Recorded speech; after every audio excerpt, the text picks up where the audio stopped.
Hey, what's going on? This is GBall, and today we're taking a look at a brand new release from Jack Wolf Knives. And if you're thinking about grabbing one, you're going to want to watch this. If this is your first time stopping by, welcome to GBall Vision. Drop a comment down below. Let me know what knives and gear you have on you today.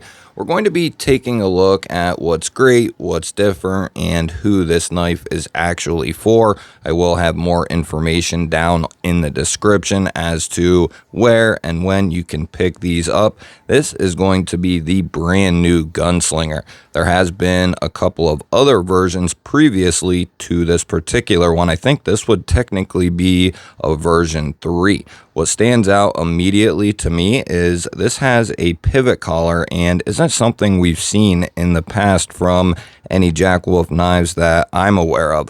Also, the beautiful 80s camo carbon. I am a huge sucker for this type of camo carbon here, or this carbon fiber in general. Then you mix it with a nice dark acid wash titanium and a beautiful belt satin. It is a nice recipe for some good looks. This is a standard bolster lock. There will be a version that is an exposed frame lock. I believe that's just all titanium. A couple of different versions, I think up to 4 or 5. They all are going to come in S90V. And we have a fuller and front flipper for the deployment. The detent is going to be really good, as is usual. And then we have the fuller as well. Action right out of the box is nice and smooth. What's great about Jack Wolf is you know you're going to be getting a very solid product. From the materials to the fit and the finish, the quality control, just an excellent job all the way around. Now you are going to pay for that. I think these retail at $350, and when you order a Jack Wolf knife, you know that Ben Belkin is going to have your back. If there's any type of issues, questions, comments, or concerns, Ben will go out of his way to take care of you. So it's nice to have that in your back pocket when it comes to buying knives, some sort of warranty and connection with the business or retailer, what have you. That is a nice thing to have with you. Another thing I really love about most Jack Wolf knives is, at least with the locking folders, they are going to have a full-length backspacer, and that is something I really enjoy. It keeps the look nice and clean. It also makes the feel really good as well. You don't have an exposed spine here, so that just ultimately leads to better ergonomics. And then a nice slim, out-of-the-way clip. Very easy going when it comes to how this feels in the hand. And because this is so neutral up and through here, you have the ability to choke right up behind the edge if you were to need to, and that allows you to get up on top of that tip if you had a little bit more detail type work you needed to do. Plus you have that little bit of belly. A beautiful blade shape, and certainly very capable. As far as lockup goes, it looks very good, about 40%. Detent, as I said, is on point. Action, nice and smooth. No lock stick. I don't feel any detent lashing, no pivot lashing. It's what you expect from a Jack Wolf knife. Great access to the lock bar there. It is chamfered, and on the show side, that is also going to be chamfered, and that allows you very easy access to that lock bar, but it also keeps the aesthetic nice and clean. You can see how that stays flush there, but when you roll it over, you have very easy access to that lock bar. It's a great way of keeping aesthetics clean, but still giving someone easy access to that lock bar. Front flipper, designed and done very well.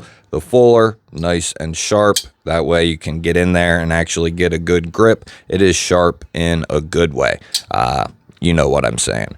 And that'll be perfect for thumb and reverse flicks. So basically a knife that you'll never get bored with. And you can tell that with every new version, these knives just get more refined time after time. I would say it's hard to say one thing is the centerpiece, but that action is superb. Let's get a look here at some of the specs. We'll start off with a measurement and length here, right at we'll say 7 1/4, 2 3/4 of cutting edge, and 3 1/8 of total blade.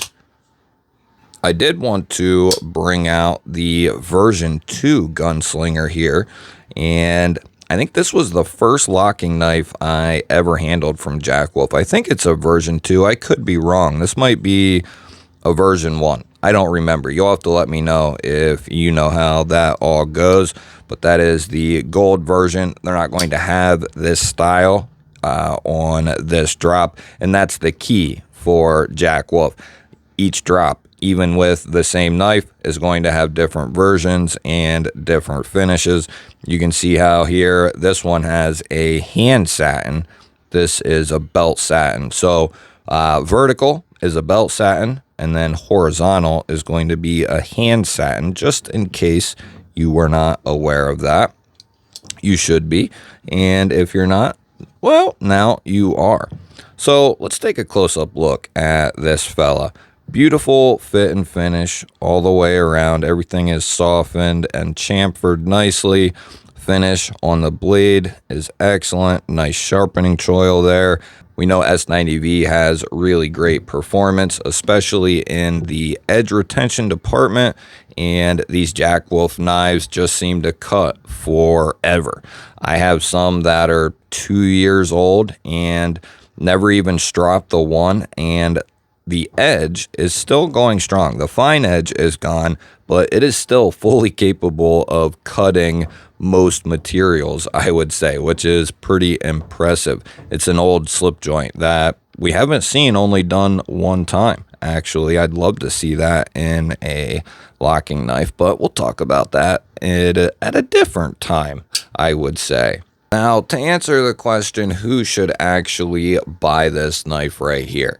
If you appreciate premium materials, premium finishing, this is obviously going to be right up your alley. If you enjoy traditional meets modern designs in a premium form, this will be up for grabs for you. If you are already a collector of Jack Wolf knives, this is an easy choice, unless you already have a version 2.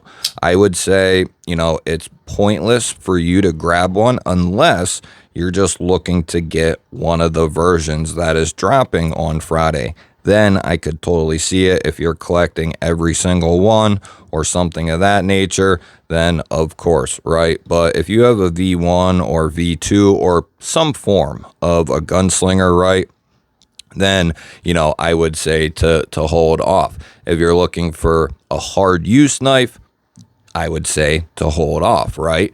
And if you are strictly looking for more affordable knives, this one isn't going to be for you either, right? These are going to be more on that premium spectrum. These are going to retail, I think, at the normal price of $350, and at that price, it's going to be competing with some serious hitters, right? There's tons of knives out there that are this size in similar materials and cost the same exact price, if not more. I have several knives that are even a little bit smaller and in similar materials that I paid just as much, if not more, for the knife, right? Some Peñas and a wide range of other knives can fall into this category. Is this knife well executed? Yes. Is the fit and the finish on point? Yes. Are the materials good? Yes. Are you getting the most out of your materials? Yes, you're going to get the most out of your materials. The other question, is this the best locking model yet as far as refinement and everything else goes? That I cannot answer for you. That is going to ultimately depend on what your preferences are, but I can say, just based off refinement and going over the knives, it does feel a little bit better than the version 2. I would say, though, that V2 was snappy as all hell, and it's really well broken in at this point in time, but it has a beautiful detent. Now, this does as well. If I had to give a critique or some critiques, Really, the only thing, the full-length backspacer is a beautiful touch. How everything is finished is really well done, exactly how I want it. Beautiful job with the clip. The only thing I would say is make an option for lefties, and there's ways to keep that, especially with this just being its own piece here. You could make something look really, really clean right there for a left-hand carry. No question, it's been done. I could pull out numerous models that either have a filler tab that just blends and looks like, you would have another screw hole, but you could do it from internally through the frame, just like this one is done, right? So I think that is something that should really be considered, and I would say that would be my main nitpick. I would like to see it be a left-hand friendly model. Jackwolf has long since been heading in the right direction with their knives, and he has expanded. He has several different lines for the slip joints, and I think it's only a matter of time until we see the locking and fixed blade knives go down into more affordable price points as well. I think that he is going to open that up, and you're going to have all three styles of knives in all 3 or 4 different price points.